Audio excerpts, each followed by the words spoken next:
What's poppin', y'all? Welcome back to I Do It Myself. I am Wayno. If this is your first time here and you like what I do, hit that sub button, hit that like button, keep this going, keep putting people on to what I got going on.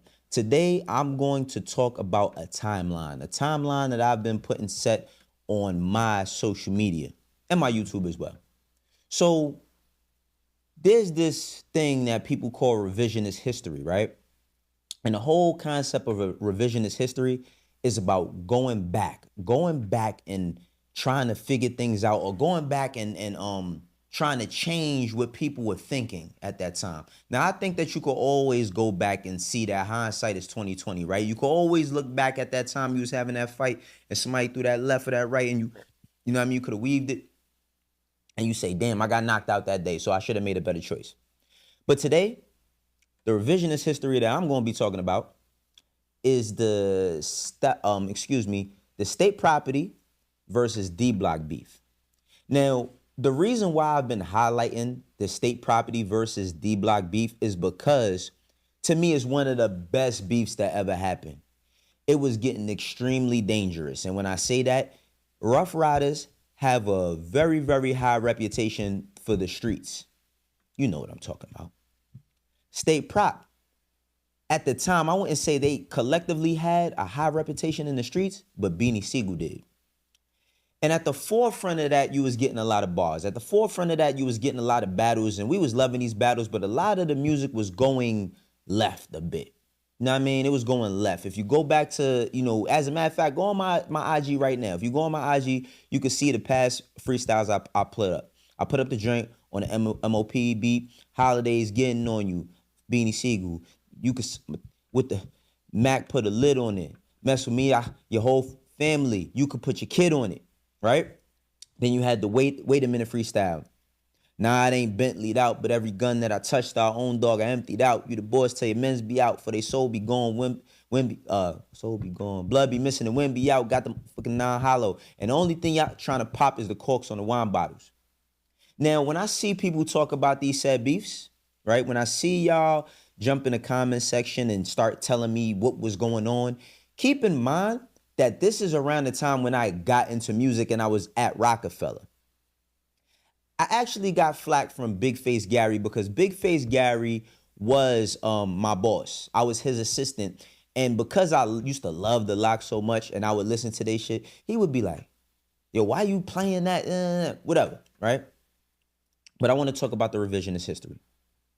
Because there's this thing that people think of Styles P, that he dissed Aaliyah. Rock the boat, just another dead in a Roc-A-Wear coat. It never happened. It literally never happened. But yet, you're greeted with so many people that try to tell me I'm wrong. Oh, nah, I heard it. The dude was just telling me, nah, I heard it. Me and my homies heard it. We heard it. Styles P himself has been able to say that while he has done a lot of reckless stuff and stuff worse than that, he never said that. But let's go back to the beef. So, of course, the conflict that started. I think that, now that we're seeing, Nicki Minaj is going after Rocnation for whatever problem she got with Rocnation, which I want to do a little bit more research before I do a episode on that. But people have never really liked Roc-A-Fella or Rocnation. And I'm not even talking about Rocnation because I'm going to keep it 100. I personally don't know anything about the ins and outs of Rocnation. I've never worked there. Do some people that was at Roc-A-Fella still a part of Rocnation? Absolutely. Did I work with them ever? I never worked at Rocnation. People would be like, yeah, Wayno from Rocnation. No, Roc-A-Fella is a total difference. Culturally, timestamp-wise, culturally, it's a totally different thing. And I want to start telling my own stories about what happened or what went on at Roc-A-Fella while I was there from my own perspective, because everybody has their vantage point. Everybody can tell you where they were at, but nobody can tell you where I was at. Now let's get back to the beef. Was there anything said to the degree of Aaliyah? Yes. This is a man's world. Y'all keep, with me, I see to it you visit your man's girl. Man's girl blanked out. Jadakiss said this. So y'all can see that the gates is pearly. Bang, bang, D-Block gang early, right? We're gonna be posting these freestyles as well, putting y'all up on these things. But back to the beef. I think today's, I don't even want to say the generation, just the time. The time is so sensitive right now that the bars that the bars that I'm giving people history lessons on, and the bars that I'm talking about, or the bars that I'm posting, is so like people are so bothered by it today. It just shows me how soft y'all niggas is right now. Soft. Like what was the name? Loose Cannon used to say, soft, right? Like there was a point in time, and let me tell y'all about a point or a height within this battle. I remember the Young Guns had a show, and there was a point in time when the Young Guns was on fire. Oh man, we had Can't Stop, Won't Stop, State Property album out. Well, we had the Youngest in Charge mixtape that we did with DJ Enough. I got a chance to sit directly with DJ Enough at 19 years old, pick every single beat, pick the pictures, do the whole cover. That was like my first like A&R moment, you know what I'm saying? Getting the opportunity to work on a project like this. It wasn't even a project. We just took a whole weekend and we was in the studio. We ain't have nothing to do. We was in quad. It was like a Friday. And I remember I went uptown to Schemes. You know, my man Ali used to be in Schemes. If you listen to DJ Clue mixtapes, you used to hear, shout out my man Ali in Schemes. But Ali was this African dude, and he was in Schemes selling mixtapes, and then he had a spot right next to it in between Schemes and KFC on 2 5th and 8th, between 8th and St. Nick, close to the 8th. So we'll say 8th.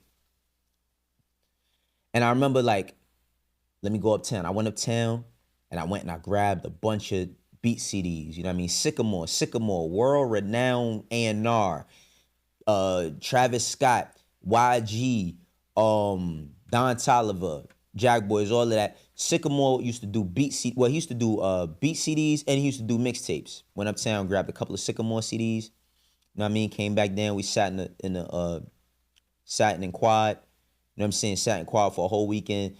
Did the mixtape. Damon Biggs just popped up in the studio one day. We played it for them. They like, nah, we going with this. We had a Can't Stop, Won't Stop to it. I sequenced it. We did the whole thing. Boom. Now, I want to talk about this situation we had with D Block. So at the time, Styles P was locked up. The Young Guns had a show on VA, but then they had a show that night in Brooklyn for Sunny. If y'all know Sunny, if y'all watch the Food Network, Sunny used to be a personality on Hot 97, and she had her own. She is a personality on Hot 97, excuse me, and she has her own shows on the Food Network for years. I mean, Sunny could cook back then. Fire, marvelous. But Sunny had a party in Brooklyn. And she had this party in Brooklyn, and she wanted the Young Guns to perform, but Jadakiss was hosting it. Say it again. Jadakiss was hosting it, but the Young Guns was performing. So everybody knew, you know what I mean? The streets was talking, the mixtape spoke for themselves. Everybody knew that the Young Guns and Roc-A-Fella had problems with D Block and Rough Riders and State Property and all of that, whatever, right? This is like a year after, this is definitely a year after, is this a year after? Is this 2002? It might be 2002. I think it's 2003. It might be 2003 or 2002, whichever one it was. So they had a show in VA. They drive up straight from VA straight to Brooklyn. I meet them in Brooklyn. We get there. My man Paz was the Young Guns manager at the time. Shout out to my brother, Ryan Press. Ryan Press is the head of Warner Chapel Music. You could look him up. Very, very great A&R manager, music executive. He a GOAT. You know what I'm saying? That's my brother. If you ever meet Ryan Press and you ask about me, first thing he going to say is, Wayno used to sleep on my couch. Wayno used to sleep on my floor. Ryan Press took me to my first strip club when I was like 19. All right, we're going to stop that there. But we go to, Ryan gets there, all of them, they there. And while we sitting in the car, Paz, like I was saying, the Young Guns manager, he's like, yo, Sunny asks, her people's asked, could y'all wait till Jadakiss leave? You know what I'm saying? Like, could y'all wait till Jadakiss leave? We don't want no problems, like, please respect us. It's Sunny's birthday. Everybody like, cool, whatever. So while we sitting there, like I said, Styles P is locked up. While we sitting there, we just start seeing all these cars pulling up. Mad cars pulling up, right? We like, mad cars pulling up. So, see, Sheek Louch, get out. Sheek Louch, he called himself the Silverback Gorilla for a reason. He get out, all diesel and shit. He start walking into the joint. We see J Hood. We start seeing. Now, look, this is another thing. Because I'm from Harlem, Rough Riders got a strong tie into Harlem, family-wise, the streets, all of that. So it's a lot of guys that I don't necessarily know personally, but I seen them in Harlem growing up. So I'm seeing them, and I'm like, oh, nah, those are some ones, right? So they get out, they go to walk to the car. So Chris, like, mind you, let me tell y'all, man, young Chris, Neef was the calm one, but Chris was a hothead. Let me tell you something. That's my brother. See, you know I love you, bro. Chris was a hothead. You ever seen that meme? I don't want problems, I want peace. No, I don't want peace, I want problems. That's young Chris at that time. When he was young, he did not care who it was. He was on whatever, whenever.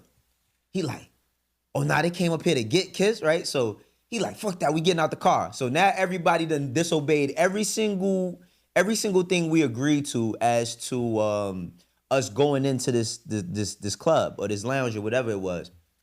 So we go in there, right? We walking in. And as we walking in, they walking out. And like, they walking out and some dude, he turned around, he said, man, fuck that, nigga, D-Block, what up? What up? What's up with y'all, right? So that it started like this kind of friction match.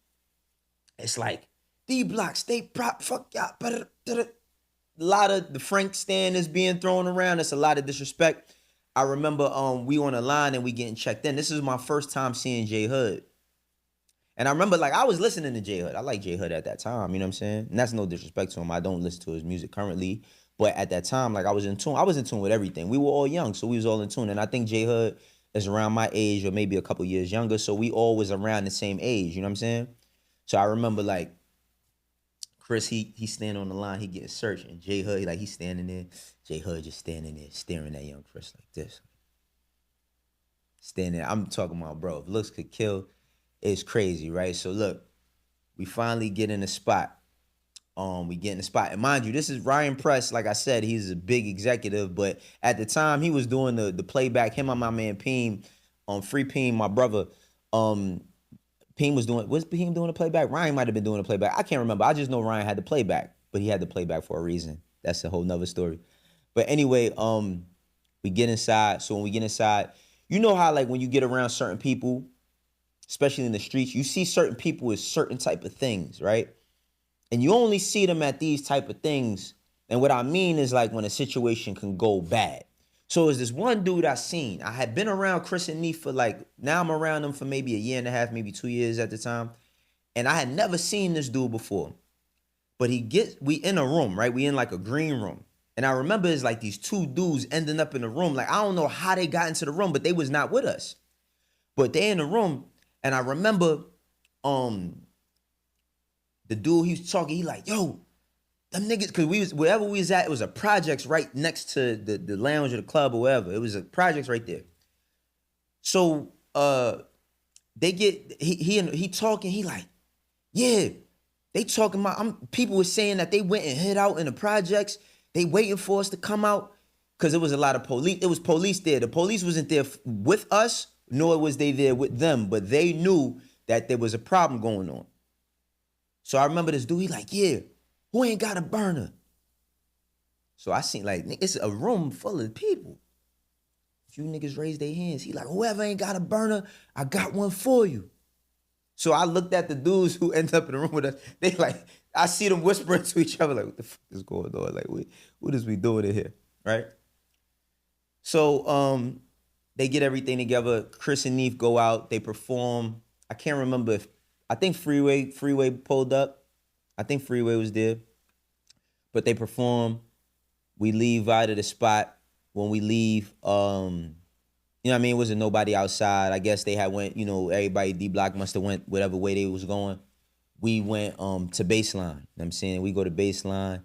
And it was just like these moments when dealing in the music, like in the music game, because it wasn't like when I got into the music industry, it wasn't like, to me, from where I was at, there wasn't no real separation between the industry and the streets, because the artist that I was around was like knee deep in the streets. So there wasn't like a clear distinction other than when I went to the office, and I would like, I didn't spend little time in the office. I spent time in the office, but I spent a lot of time on the road, and I spent a lot of time in the studio. You know what I mean? This is in the beginning of my career. But I remember we went to Baseline and all that, and we just laughing, you know what I mean? We pulled a few bottles, we drinking this shit, and then that was the end of that. You know what I'm saying? Like, that was the end of that. We was laughing. Of course, everybody, they probably, D-Block and them probably went to wherever they went. It was like, man, them niggas was scared and da-da-da. You know what I mean? But I'm just happy. It's a few stories I got like this, and I'm gonna start telling them, because I realize that I go on people's podcasts and I start telling stories, and they ask me about stuff, and I'm like, why don't I just tell it on my platform? You know what I mean? But yeah, that was one of the close calls, because that night we thought it was gonna go down, and we had a few different instances where it could have went down. You know what I'm saying? But like I said, when it came to the whole D-Block state property thing, I was extremely close to it. The first time Styles P and Beans ever spoke to each other post all of that stuff that was going on, Styles P called my phone, and I'm gonna tell y'all who he got my number from, and that's on another episode. But I'm gonna start telling y'all more stories about, you know, my career, because I got 20-something years of working in this shit. For the ones that rock with me, know how we doing. For the ones that don't, eventually will. I'll catch you on the next one. Peace.